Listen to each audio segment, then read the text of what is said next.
Assalamualaikum warahmatullahi wabarakatuh. Jumpa lagi di channel Batara Energi.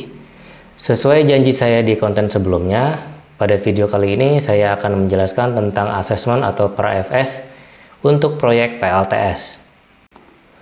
Negeri kita ini memiliki potensi energi matahari yang begitu melimpah. Posisinya yang berada di Khatulistiwa menjadikan wilayah ini mendapatkan penyinaran yang sangat baik sepanjang tahun.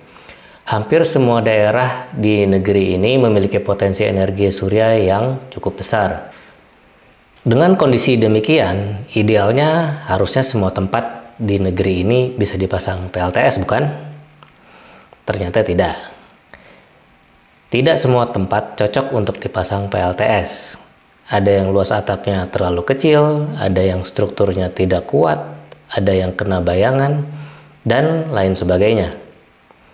Kendala-kendala ini harus diketahui dari awal sebelum proyek PLTS dilaksanakan. Disinilah pentingnya asesmen atau pra-FS dan FS itu sendiri.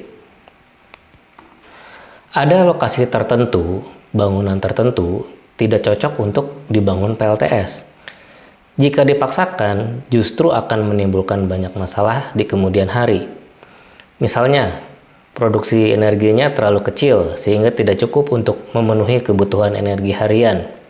Jadi ini masalah dengan performa. Dari masalah performa tadi mengakibatkan lifetime-nya juga menjadi pendek. Belum 1 tahun sudah mangkrak, sudah rusak, tidak bisa digunakan lagi. Mau tidak mau harus diperbaiki atau repair. Hal ini tentunya membutuhkan biaya lagi, sehingga jadinya buang-buang uang saja. Oleh sebab itu, kita harus deteksi kendala-kendala tersebut, kita mau tapis potensi-potensi masalah tersebut, sehingga PLTS yang akan kita bangun itu berhasil, memiliki performa yang baik, lifetime yang panjang, dan aman bagi orang dan lingkungan sekitar. Inilah pentingnya asesmen atau pra-FS. Bedanya asesmen dengan FS, asesmen ini skupnya global atau kulitnya saja, sedangkan FS lebih mendalam dan detail. Dalam asesmen yang dilihat hanya potensi energi dan teknisnya saja. Sementara dalam FS ada analisa struktur atap, kelistrikan, keekonomian, regulasi, lingkungan, finansial, dan sosial.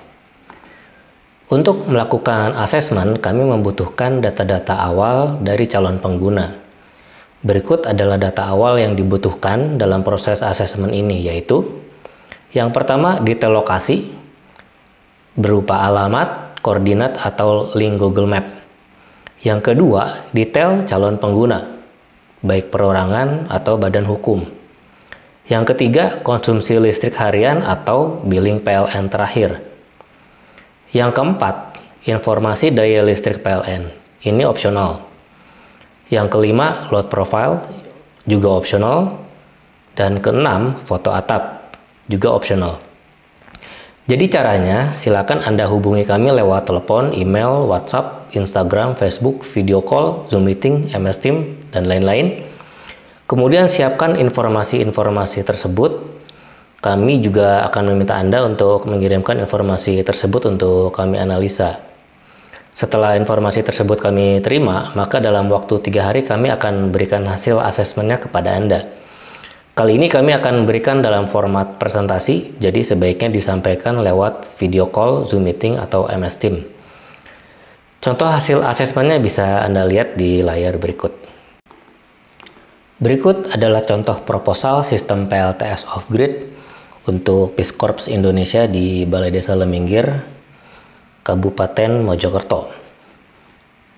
Ini sebagai contoh saja ya. Kebutuhan umum, sistem PLTS off-grid sebagai sumber listrik utama, PLN sebagai backup dan malam hari.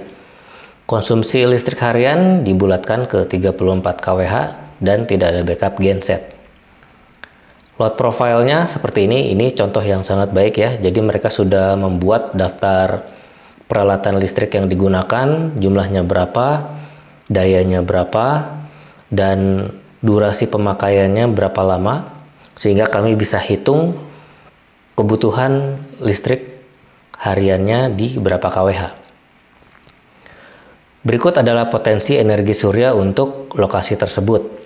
Lokasi ini memiliki potensi energi surya yang sangat tinggi, yaitu GHI-nya di 5,419 kWh per meter square per hari. Lokasi yang berbeda akan memberikan data yang berbeda juga. Kondisi atap, bentuk atapnya open gable dengan azimut 130 derajat berdasarkan estimasi. Kemiringannya 45 derajat perlu disurvei, struktur rangka dan kekuatan rangka juga perlu disurvei. Solusi yang kami tawarkan yaitu estimasi daya yang dibutuhkan minimal 11 kWp, disarankan 15 kWp. Kapasitas baterai yang dibutuhkan minimal 15 kWh, disarankan 30 kWh. Ini sistem hybrid off grid ya, jadi menggunakan baterai. Penawarannya seperti ini, kapasitas sistem di 11 kWp sampai 15 kWp, solar panel yang digunakan 550 Wp per lembar, jumlah solar panelnya antara 20 sampai 30 lembar, luas atap 100 meter persegi sampai 150 meter persegi, total berat solar panel itu 660 kg sampai 990 kg, kapasitas baterai 15 kWh sampai 30 kWh, jumlah baterai 3 unit sampai 6 unit, jadi satu unitnya ini 5 kWh, dengan total berat baterai antara 150 kg sampai 300 kg. Estimasi biaya yang dibutuhkan sekitar sekian ratus juta, belum termasuk PPN, biaya sudah termasuk perangkat, jasa instalasi, dan SLO. Biaya belum termasuk logistik dan transportasi ke lokasi akan dihitung kemudian. Nilai penawaran tersebut dapat berubah tergantung survei lokasi dan dapat disesuaikan dengan kebutuhan pelanggan. Jadi ini tidak mengikat. Dan ini adalah komponen utama PLTS yang digunakan. Di sini ada solar panel, kami menggunakan Trina Solar 550 Wp ya dengan garansi 12 tahun. Untuk produk dengan garansi performa di 25 tahun. Inverter yang kami tawarkan ini ada dua merek, Huawei atau Growatt. Kalau Huawei garansinya 10 tahun, kalau Growatt 2 tahun. Kabel PV yang digunakan ini ada merek Lab, Slow Cable atau Santri dengan garansi fungsi 20 tahun dan garansi produknya 1 tahun. Kabel AC yang digunakan ada Supreme, Jumbo atau kabel metal dengan garansi fungsi 20 tahun dan produk juga 1 tahun. Mounting system yang kami gunakan ini mereknya Cleanergy dari bahan aluminium alloy T6005 atau stainless steel SUS 304 dengan garansi fungsi 20 tahun, produknya 1 tahun. Junction box yang digunakan ini ada merek Schneider, ABB atau Chin, tergantung kebutuhan. Monitoring sensor ini tergantung, opsional, ada merek Solarlock atau Love. Dan ini adalah informasi di slide terakhirnya. Jika mereka tertarik, mereka bisa menghubungi alamat dan hotline berikut. Tadi adalah contoh hasil asesmen yang layak secara teknis. Jika tidak layak secara teknis, maka kami tidak akan membuatkan hasil asesmen seperti tadi. Secara finansial juga kemungkinannya cuma 2, sesuai budget atau tidak sesuai budget. Jika layak secara teknis dan finansial, maka kita lanjut ke langkah berikutnya yaitu FS atau Feasibility Study. Khusus untuk badan hukum, khususnya perusahaan, kami akan minta penjelasan sistem procurement yang berlaku di perusahaan Anda bagaimana? Mekanisme pendaftaran vendornya bagaimana? Syaratnya apa saja? Setelah kami resmi menjadi vendor di perusahaan Anda, baru kita lanjut ke tahap FS. Kalau belum resmi menjadi vendor, kami nggak akan lanjut ke tahap FS. Untuk lembaga lain kurang lebih sama, kami akan minta prosedur procurementnya bagaimana, syarat menjadi vendor di sana apa saja, kecuali e-katalog karena prosedur dan persyaratannya sudah bisa diakses oleh publik, mekanisme procurementnya juga bisa dilihat. Lalu bagaimana contoh hasil asesmen yang tidak layak secara teknis? Contoh yang pertama, bentuk atapnya. Bentuk atapnya itu tidak cocok untuk dipasang solar panel.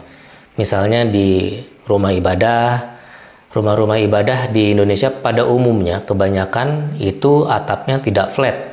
Masjid bentuknya seperti kubah, ya kan? Jadi kita tidak bisa memasang solar panel di kubah. Yang kedua, status dari bangunan itu sendiri. Misalnya bangunannya adalah bangunan cagar budaya yang menurut aturan Perda setempat itu tidak bisa diubah atau dimodifikasi atau dipasang solar panel, sehingga kita tidak bisa menempatkan solar panel di bangunan tersebut.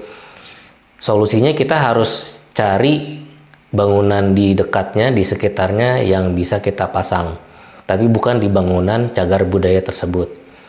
Yang berikutnya, di daerah-daerah tertentu yang dia memiliki potensi energi surya yang sangat kecil. Jadi kalau kita pasang di daerah tersebut sebetulnya tidak efektif karena penyinarannya tidak maksimal dan outputnya juga pasti tidak maksimal. Selain itu juga ada lokasi-lokasi tertentu yang diapit oleh bangunan-bangunan tinggi atau objek-objek yang lebih tinggi dari bangunan itu sendiri, sehingga menghalangi penyinaran sinar matahari ke bangunan tersebut. Nah, disinilah ada analisa shading. Jika bayangan dari benda-benda atau bangunan sekitarnya cukup banyak, maka bangunan ini tidak layak untuk kita pasang solar panel atau sistem PLTS. Jadi kesimpulannya begini rekan-rekan. Kami sebagai EPC ini sangat berhati-hati. Kami tidak ingin sistem PLTS yang kita bangun nantinya itu tidak bekerja sebagaimana mestinya, tidak memiliki performa yang diharapkan.